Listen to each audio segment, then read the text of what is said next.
Property में invest करना एक बात है, पर उसे मैनेज करना दूसरी। अक्सर बड़े बड़े इन्वेस्टर्स भी एडवर्स पोजीशन के पुराने कानून को लेकर थोड़े कॉशियस रहते हैं। सवाल ये नहीं है कि कोई आपका घर हड़प लेगा, सवाल ये है कि क्या आपका पेपर वर्क इतना सॉलिड है कि कोई आपकी प्रॉपर्टी की तरफ आंख उठाकर भी देख सकता है। आज के मकान मालिक अवेयर है, पढ़े लिखे हैं, फिर भी कभी कभी छोटी सी लीगल लूपहोल पूरे इन्वेस्टमेंट को रिस्क में डाल देती है। डर इस बात का नहीं है कि कानून क्या है, डर इस बात का है कि कानूनी तरीके से पोजेशन को ओनरशिप में बदलने की कोशिश कैसे की जाती है। एक स्मार्ट लैंडलॉर्ड वही है जो सिर्फ रेंट नहीं कलेक्ट करता, बल्कि अपनी ओनरशिप को भी हर साल लीगली रीइंफोर्स करता है। लेक्सटर की रिसर्च आपको एक स्टेप आगे रखती है। इन 3 चीजों से आप हमेशा सेफ जोन में रहेंगे।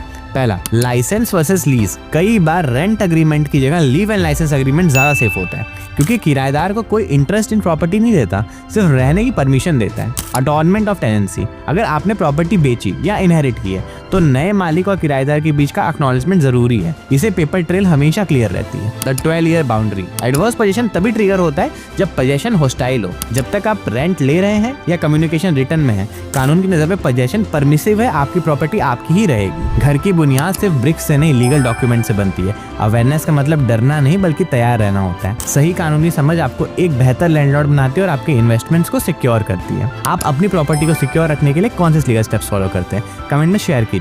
फॉलो लेक्स फेयर, क्योंकि कानून की सही समझ ही असली पावर है।